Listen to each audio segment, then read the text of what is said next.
Hello दोस्तों, welcome to crime tracker channel. दोस्तों, आज हम बात करने वाले हैं एक ऐसे मर्डर केस के बारे में जिसने आयरलैंड ही नहीं बल्कि फिलीपींस को भी दहला दिया था।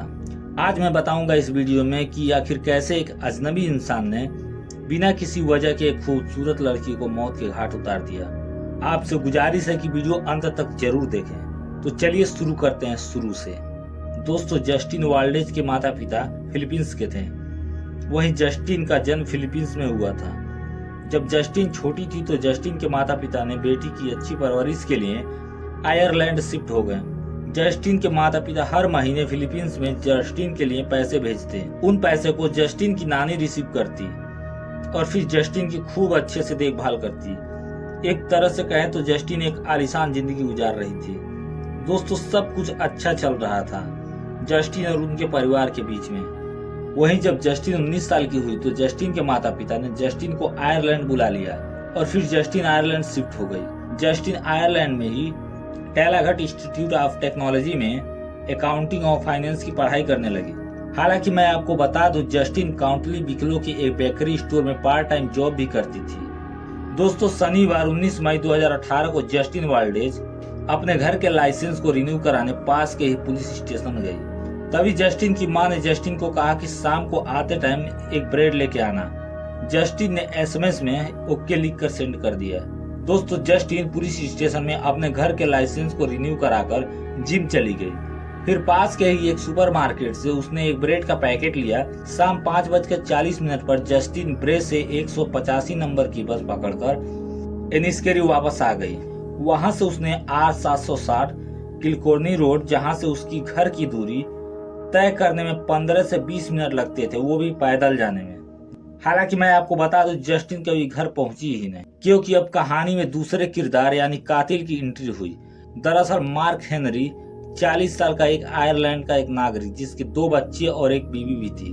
लेकिन उसकी जिंदगी में कुछ अच्छा नहीं चल रहा था, क्योंकि मार्क बहुत ज्यादा कर्ज में डूब गया था। वजह थी उसकी कोकीन और नशे की लत। हालांकि मैं आपको बता दूं, मार्क एक कंपनी में हैवी मशीनरी को ऑपरेट करता था, लेकिन कोकीन की बुरी लत ने उसे कंगाल बना दिया था। इसी चीज को लेकर मार्क हमेशा साइलेंट रहता और अंदर ही अंदर एक हैवान को पालने लगा। दोस्तों, 19 मई लगभग 6:10 पर मार्क ने R760 किलकॉर्नी रोड पर जस्टिन को देखा।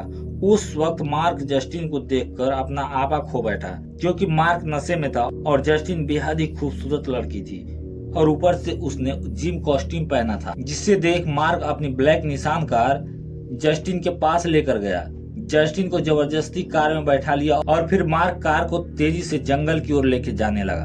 तभी एक दूसरे कार चालक ने पुलिस के नंबर 999 पर कॉल करके बताया कि एक ब्लैक कलर की निशान कार में एक लड़की बेहद ही परेशान हालत में दिख रही है और लड़की कार के विंडो को जोर जोर से पीट रही है। जिसके बाद आयरलैंड की पुलिस हरकत में आई और उसने घटनास्थल की जगह के सीसीटीवी कैमरे की मदद से मार्क के कार के नंबर 171D B419 की जांच करने लगी। थोड़े ही देर में पता चला कि ये कार मार्क की वाइफ के नाम पर रजिस्टर्ड है।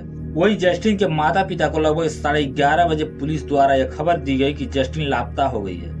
ये सुन जस्टिन के माता पिता रोने लगे, क्योंकि जस्टिन उनकी इकलौती संतान थी। दोस्तों, मार्क जस्टिन को लेकर पास के ही जंगलों में गया और फिर उसके साथ शारीरिक संबंध बनाए और उसके बाद उसका गला दबाकर मार दिया। उसके बाद जस्टिन का शव गाड़ी में डालकर काउंटिंग डबलिंग के रात माइकल के पक कैंसल में फेंक दिया।